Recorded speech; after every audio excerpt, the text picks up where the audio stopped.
So, as you know, I was amongst those who were at Montreat, and on the day that they put up signs, they were just little things on a stage. And, when you're in that huge auditorium with over 1,000 youth and adults, and the big stage all dressed up, and when they put up the signs, comparatively speaking, they're just little things. And of course, you saw the children's sermon, and you know what was done with those signs at Montreat. And it's interesting how the signs that day, because you see, at Montreat, what happens is, after your big keynote event, they break up those 1,200 kids into small groups of no more than about 30. And in fact, one of our people here at the church, Barb Sheets, was a small group leader the week we were there. So she was one of those, and they break them up into dozens of small groups all over the campus at Montreat. And then you talk about what you heard on keynote or what you heard in the worship service the night before, and that's an ongoing conversation in the small group. It's random.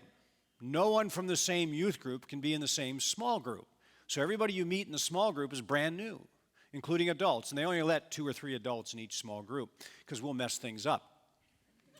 So anyway, the day they did the signs, I remember they were a big topic of conversation in small group.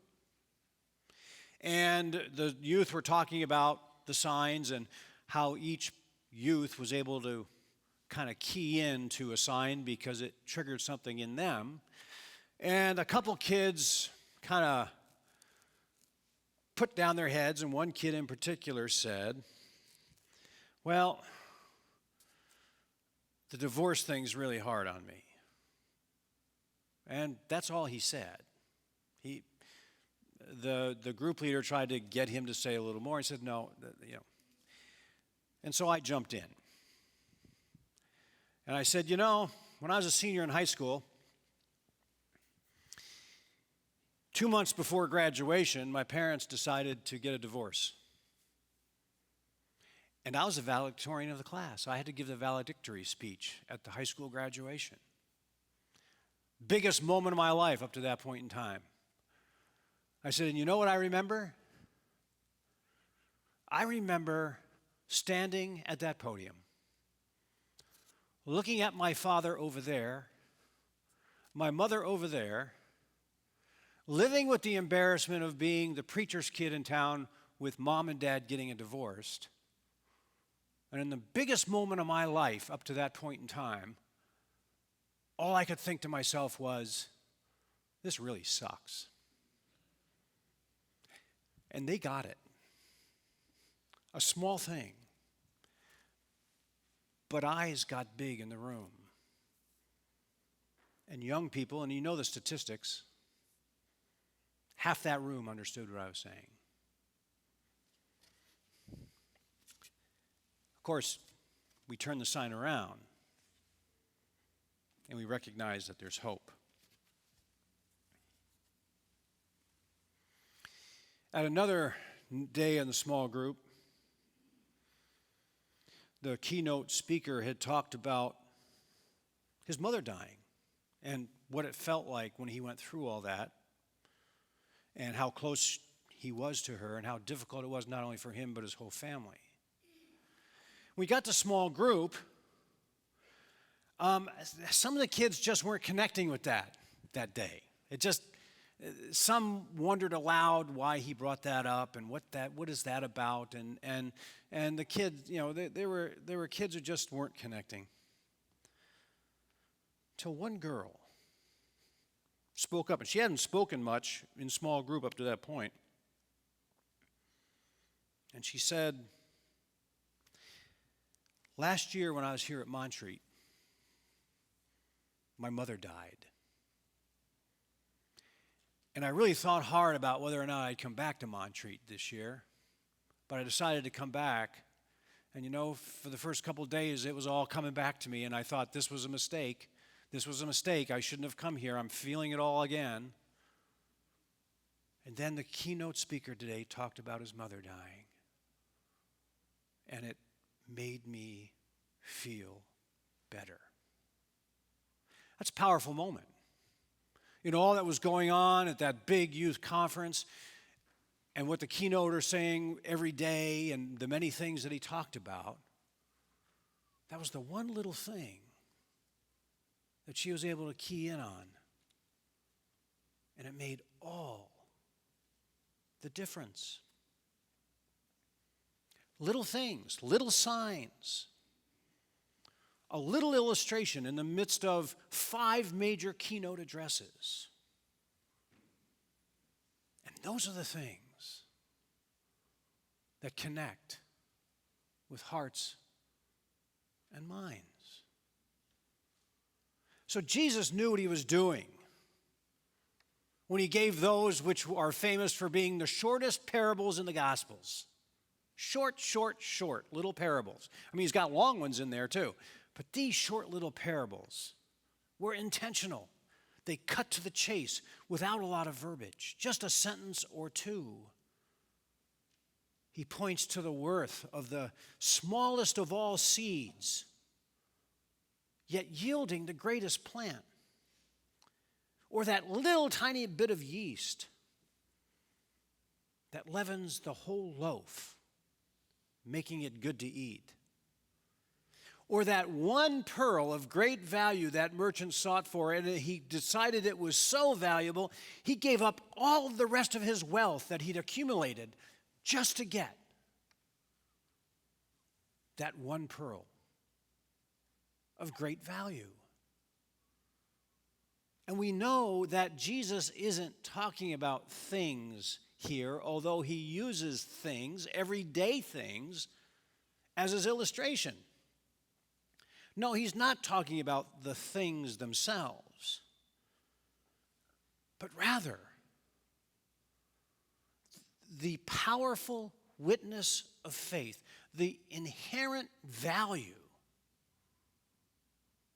in what might just be a little thing that we can share of good news from our own journey in faith. As Eric pointed out, the theme of the conference was peace and peacemaking. And that sophomore girl's witness about how the keynoter's little illustration made a difference for her is what gave her strength for the week. You know, after she was able to get that out, and after she was able to get the support from that small group, she was more animated the rest of the week. She was lit up. She became friends with people in the small group, and they journeyed through with her. It's something to watch, folks. A group of strangers coming together in the context of Christ at a youth conference, and by sharing the little things of life, all of a sudden you're connected in a big, big way. Jesus' whole point is that there is power in the little things that we might not normally think about.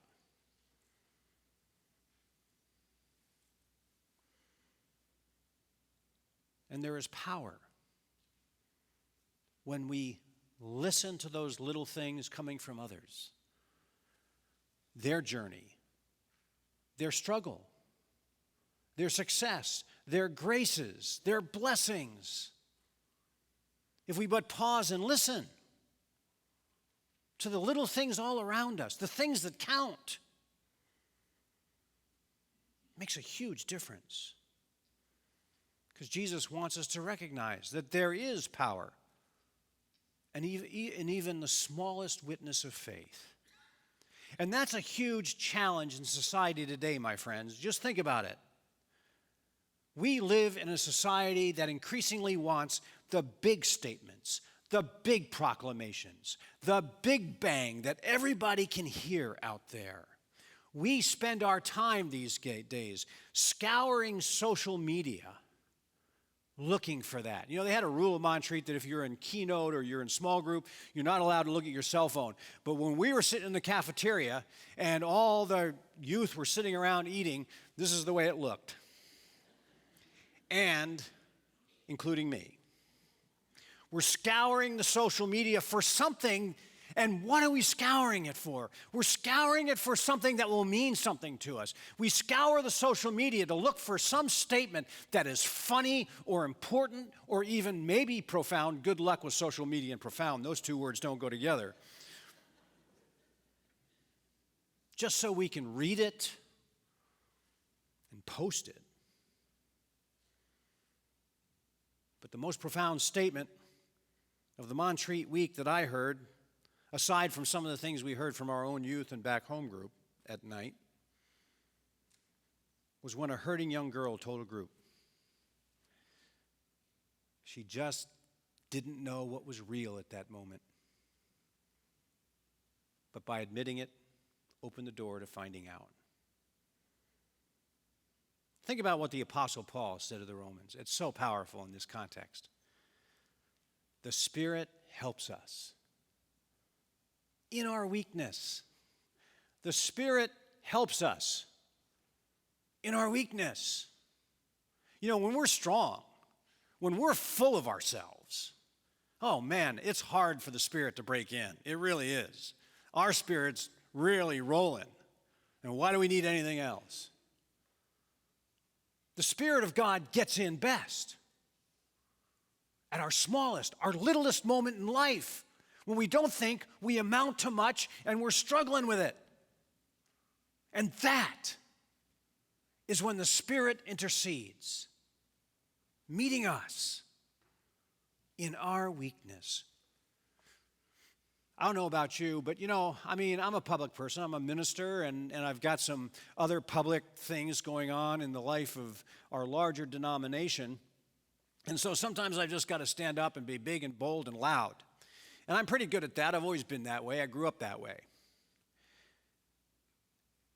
But the reality is, when I examine my life, take all those moments in my life when I'm big and bold and loud, and then look at the rest of my life aside from that, there's a lot of private moments, much, much more than the powerful moments.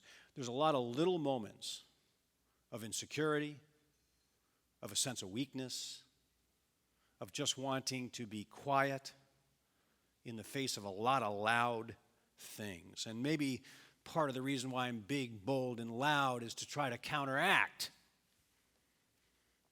everything I hear around me. And Paul says the Spirit helps us in our weakness.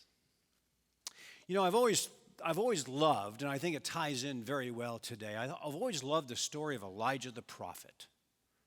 Elijah the prophet, who was going to evil King Ahaz and Queen Jezebel and telling them they weren't doing God's bidding in Israel. I mean, it takes a lot to go to the king and say, you're not doing the job, man. And of course, Jezebel really took umbrage with that. Took enough umbrage with that to go after him. And he had to flee from Israel for his life to a foreign land. And he went through all kinds of exploits, but he wound up on a mountain. He went to the top of a mountain, went into a little cave in a rock on top of the mountain just to get God's word, like one of those prophetic hermits who gets away from everything just to find out where God is. And he goes to the top of that mountain, he gets in that cave, and there's fire, and there's earthquake, and there's all kinds of rumblings. And he's saying to himself, surely God's speaking to me in this noise, I've got to listen closely. And then all the noise goes away. And it's quiet. And he hears God in what was described as a still, small voice. A little thing. In the midst of all the craziness in which this man was living and trying to witness to God as a prophet.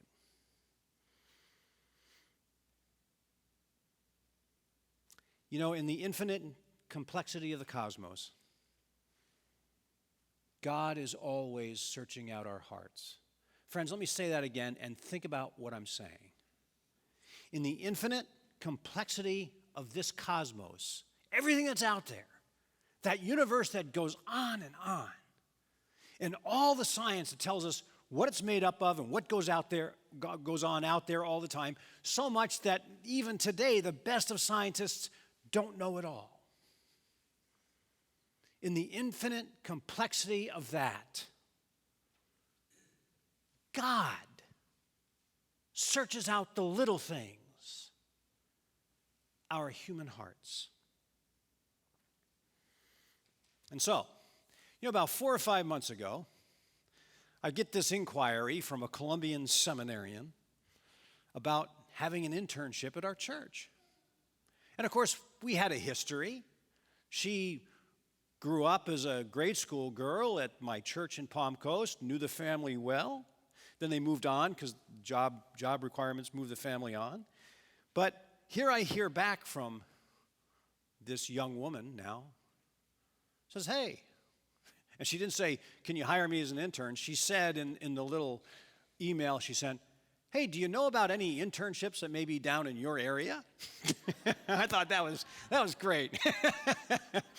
And I knew exactly what she was saying. I knew exactly what I needed to do.